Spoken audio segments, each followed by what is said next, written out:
하나님의 말씀은 고린도후서 8장 16절입니다.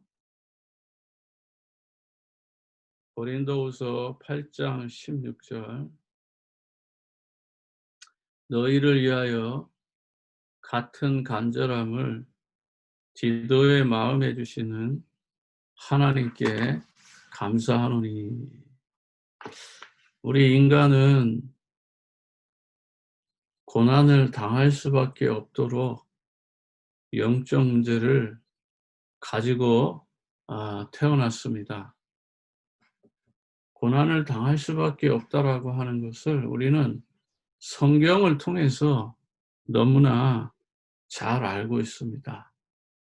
우리의 삶 속에는 다양한 많은 것들이 있습니다.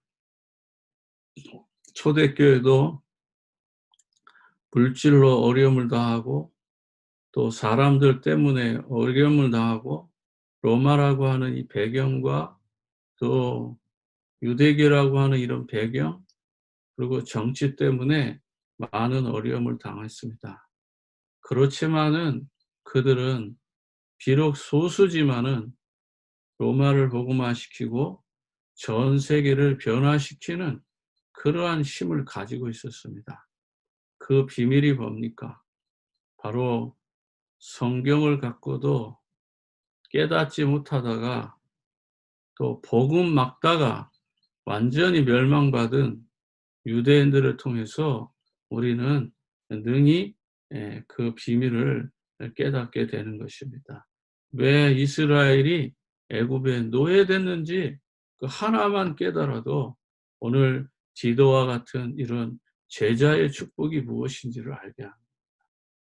왜 이스라엘이 포로로 끌려갔는지, 포로로 끌려가서 누가 그 시대에 포로를 해결하고 또 자유케 하고 또 돌아오게 하였는지 우리는 조금만 생각을 하면 그 일꾼의 중요성이 얼마나 중요한지를 배우게 됩니다. 로마에 속국된 이 이스라엘이 왜 속국이 되었는지 깨닫지 못하다가 이제 예수님이 오셔서 그 모든 고난을 해결해 주시고 하나님 만나는 길을 열어주자 이 비밀을 깨달은 마가의 다락방에 성도들을 통해서 하나님의 새로운 역사가 시작된 겁니다. 그렇다면 저와 여러분이 첫 번째로 무엇을 깨달아야 되는가? 역사적인 교훈이 무엇인지를 한 번쯤은 생각해 보아야 됩니다. 유 목사님께서 매번 얘기할 때 애굽의 노예가 됐다, 바벨론의 포로가 됐다, 또 로마의 속국이 됐다. 2000년 동안 나라 없이 방황하며 고통을 받았다. 이게 뭐죠? 역사적인 교훈이라 이 말이에요. 예? 역사적인 교훈을 통해서 우리에게 무언가를 깨닫게 하려고 하는 거잖아요.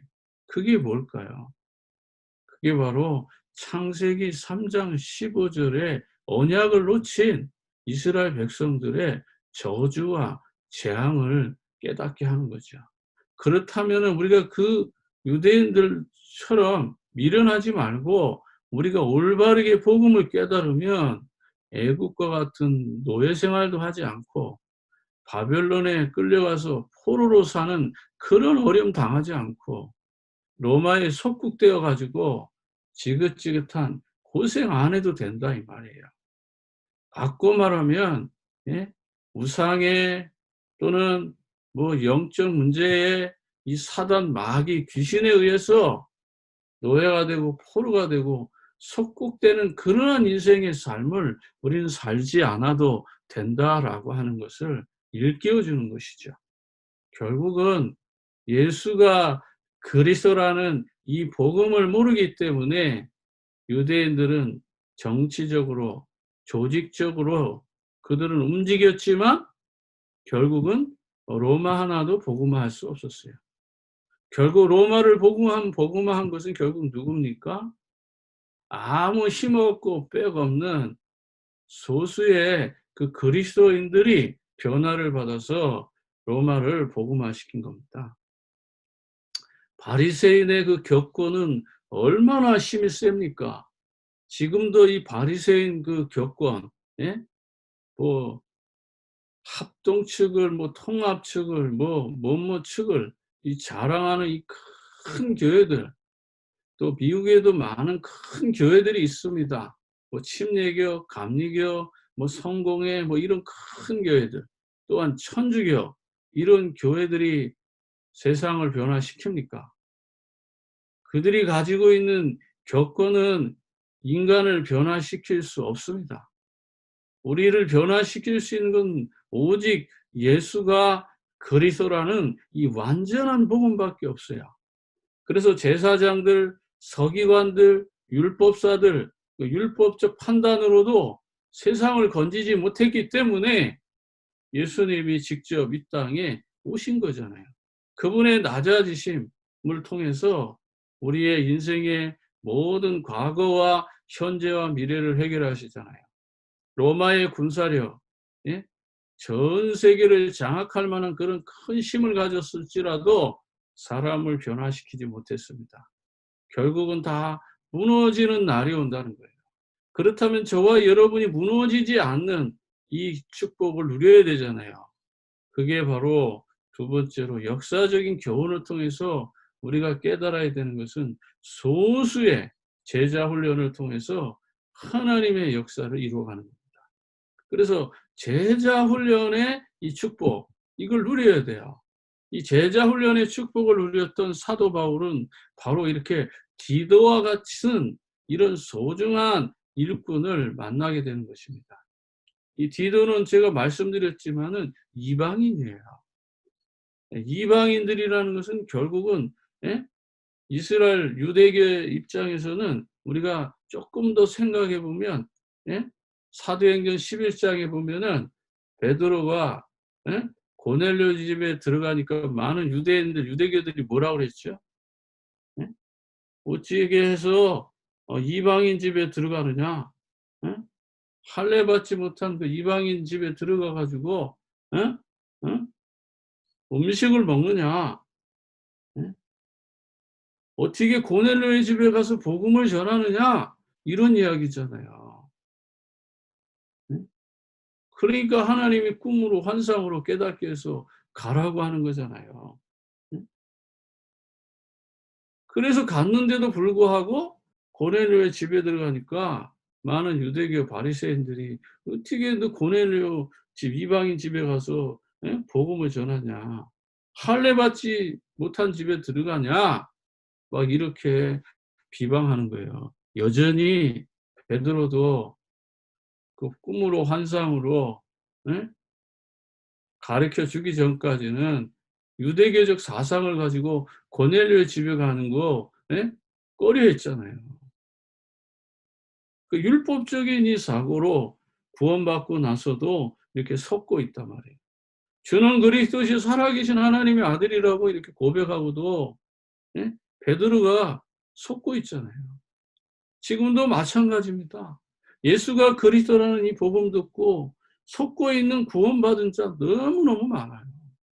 우리가 조금만 영적으로 이걸 깨닫지 못하면 결국은요, 이러한 속고 사기꾼에게 당해 가지고 결국은 뭐예요? 영적 문제에 시달리는 거예요. 다락방 안에 있잖아요. 복음 받고 시달리는 사람 많아요. 10년, 20년, 30년 됐는데 진짜 여전히 시달리는 목회자들 많고 중직자들 많다니까요. 왜 그럴까요? 복음을 잘못 이해하고 잘못 깨닫고 섞고 있는 구원받은 자 이렇게 많습니다. 베드로와 같은 생각을 가진 사람들이 많아요. 이방인은 더럽다라고 생각합니다. 오직 유대인만 선민이라고 생각합니다. 그런데 하나님께서 베드로의 생각을 바꿔 놓으셨잖아요. 아니, 주는 그리스도 살아계신 하나님의 아들이라고 고백하고 고넬료의 집에 들어갈 때 베드로의 모습을 보세요. 어떻게 이방인 집에 가냐 이 말이에요. 더러운 집에 어떻게 가냐 이 말이에요. 네 발 달린 짐승이 내려와서 잡아먹으라고 하니까 그 말이 무슨 말인지도 모르잖아요. 예. 그래서 "더러워서 먹을 수 없다." 그러잖아요. 율법의 생각으로는. 그러나 내가 속되다 하는 것을 어떻게 더럽다고 하느냐. 잡아먹으라고 하잖아요. 이렇게 복음 받고도 그리스도의 비밀 깨닫고도 여전히 이러한 사명이, 예? 회복되지 않은 이런 베드로의 모습을 통해서 우리가 제자 훈련이 얼마나 중요한지요. 마가 다락방에 시작된 그리스도의 메시지는 사람을 변화시키고 세상을 변화시키고 로마를 복음화했다는 것입니다. 율법적 말씀 운동이 아닌 그리스도 안에 있는 생명적 말씀 운동을 우리는 해 보게 되겠습니다. 그러므로 하나님 만나는 길을 열고 저주에서 해방되고 사단의 권세를 이기는 이 비밀을 가진 이 디도와 같은 이런 일꾼을 우리는 찾아 세워야 되겠습니다. 그렇다면 복음 전하는 중요한 내용, 여기서 디도가 간절해진 이유가 뭘까요? 디도의 마음을 정말 하나님 앞에 감사할 일 마음을 주신 이유가 뭐죠? 바로 예수 그리스도의 언약을 분명히 붙잡고 있기 때문입니다. 예수가 부활하셔서 지금도 성령으로 역사하신다. 이 언약을 딱 잡고 있는 거예요. 성령으로 모든 성도를 인도하시고 고린도 교회를 변화시킬 수 있다라고 하는 이런 확신 가운데 있는 제자 디도를 통해서 고린도 교회가 살아나고 안디옥 교회가 살아나고 나중에 그레데 교회의 담임 목사로서 사명을 감당합니다. 보좌에 앉으신 주님은 우리와 함께 계시다가 이제 반드시 다시 오실 거라고 하는 이런 확신이에요. 언약에 대한 분명한 확신을 갖고 있기 때문에 디도는 흔들리지 않고 고난받고 죽음의 위기가 있는 그 고린도 교회를 향하여서 나아갈 수 있었던 그러한 믿음인 것입니다. 이제는 그 고린도 교회에서 연보를 거둔 그 많은 연보를 가지고 중직자들과 함께 예루살렘까지 가서 이 예물을 전달하는 그러한 책임까지도 감당하는 것입니다. 사명이죠.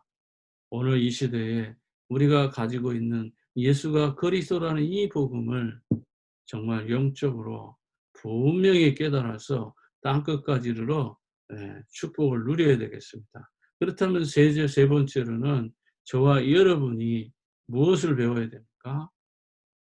역사적 교훈을 깨닫고 제자 훈련의 비밀을 알았다면 마지막 세 번째 뭐예요? 하나님께 집중하는 것. 예수 그리스도께 집중하는 거예요. 그 집중이 뭐예요? 결국은 집중하면 할수록 하나님께 감사가 회복될 수밖에 없습니다. 그래서 거기에 보면 너희를 위하여 같은 간절함. 이 간절함이 뭐예요? 영원 사랑하는 마음이 되기도 하고 정말 내가 하나님의 명령하신 것을 그대로 이루려고 하는 그 간절함이잖아요. 지금 고린도 교회가 지금 어려운 가운데 있고 고린도 교회가 지금 풍랑 한가운데 있어서 많은 사람들이 시험받고 있는 그런 가운데서도 그들을 살리려고 하는 간절함이 있었고 또 한편의 간절함은 뭡니까? 우리에게 복음 준 저 예루살렘 교회가 지금 어렵다 이 말이에요. 우리에게 생명 주고 복음 준 저 우리의 교회가 어려운데 우리가 이렇게 어찌 편안하게 있을 수 있겠냐. 그들을 도와야 된다고 하는 그 간절함이 그들 마음에 담긴 거예요. 그런데 그 마음을 누구에게도 주셨다고요? 제자 디도의 마음에도 그 마음이 있는 것을 사도 바울이 여러분들이 교회를 사랑하고 주님을 사랑하고 그 하나님의 필요로 해 간절한 이 마음을 다 아는 거죠. 가끔 저도 엘리야처럼 로뎀나무 아래서 야 아무도 없구나.' 라고 이렇게 생각할 때가 많았어요. 미션홈에 청소할 사람도 제대로 없구나. 담장에 그 나무가지를 자를 사람도 없고 지붕 위에 넘치는 그 낙엽도 쓸 사람까지도 없는가. 예. 이 미션홈에 있는 이 랩런트들 도대체 걸레 들고 바닥을 닦는 것을 본 적도 없어요. 닦기는 닦겠죠. 내가 못 봐서 그렇지만. 정말 이렇게 사람이 없을까? 어떤 땐 로뎀나무 아래서 '하나님 이게 뭡니까?' 라고 이렇게 제가 한탄할 때도 있어요. 그런데 어느 날 보면요. 그게 아니더라고요. 하나님은 또 새로운 일꾼들을 준비해 놓고 교회를 사랑하는 분들이 있다라는 것을 알고 난 뒤에는요. 하나님이 나에게 그래서 특별히 저 강원도에서 태어나게 하셔 가지고 학교도 20리 길을, 예? 뛰어다니면서 그 높은 산과 오르내리막을 올라가고 내려오면서 건강을 주셨구나. 또 강원도에서 정말 좋은 거, 예? 정말 이 시대에 정말 사람들이 제일 비싸게 먹는 것들을 먹고 자라게 해서 뼈도 튼튼하게 하고 몸도 튼튼하게 하고 힘도 세게 해서 '하나님은 이런 날을 위해서 나를 준비하셨구나.' 이렇게 생각하니까 편안하더라고요. 그런데 반대로 생각하면요. 정말 눈물 나고 억울하고 정말 로뎀나무 아래서 엘리야처럼 '하나님 나밖에 없습니다.' 이런 한탄이 나오더라니까요. 그런데 우리의 마음을 쪼끔 바꾸면요. 디도의 마음에 주시는 그 마음, 그게 결과적으로 뭐예요? 복음에 집중하면 하나님이 주시는 이 감사가 회복되는 거예요. 그 감사는요. 잘 되고 있을 때 감사하는 건요. 누구나 다 하지만 진짜 잘 되고 있을 때 감사가 감사고요. 또 반대로 언제 진짜 감사해요? 가장 힘들고 어려울 때 하는 감사가 진짜 감사예요. 이게 마음이 안 당기죠. 마음이 안 당기면 결국은 서론에 말한 것처럼 고난당하는 인생으로 반복되는 거예요. 영적 문제가 반복되는 거예요. 예수 그리스도 그 십자가에서 다 끝내셨음에도 불구하고 이 아침에 디도의 마음을 회복받아서 정말 예수가 그리스도라는 이 복음 가지고 내 삶의 영적인 저주를 끊고 하나님 앞에 깊은 은혜에 감사, 구원받은 거 감사, 또 미국 땅에서 살고 있는 거 감사, 이 복음 깨달은 거 감사. 여러분 감사의 조건이 더 풍성해지는 오늘 하루 되기를 주의 이름으로 축복합니다. 기도하겠습니다. 하나님 아버지, 감사가 회복되는 우리의 삶의 축복을 날마다 누릴 수 있도록 은혜를 베풀어 주옵시고 어떤 환경과 위기 가운데 있다 할지라도 주님 주시는 이 창조 축복을 누리게 하옵소서. 우리 인생의 비참을 깨닫지 못하고 고난당하는 인생을 깨닫지 못하고 왜 유대인처럼 망하고 실패하고 노예되고 포로되고 속국되는지 분명하게 언약을 깨닫는 이 아침 되도록 주님 축복하여 주옵소서. 영적 문제의 노예가 되지 않게 하옵시고 세상 문화의 포로가 되지 않게 하옵시고 이 시대의 권력과 부귀와 영화에 속국되지 않도록 날마다 주의 은혜를 충만케 하옵소서. 모든 영광을 주께 돌리며 지금도 살아서 응답하시는 우리 구주 예수님의 이름으로 기도합나이다. 아멘.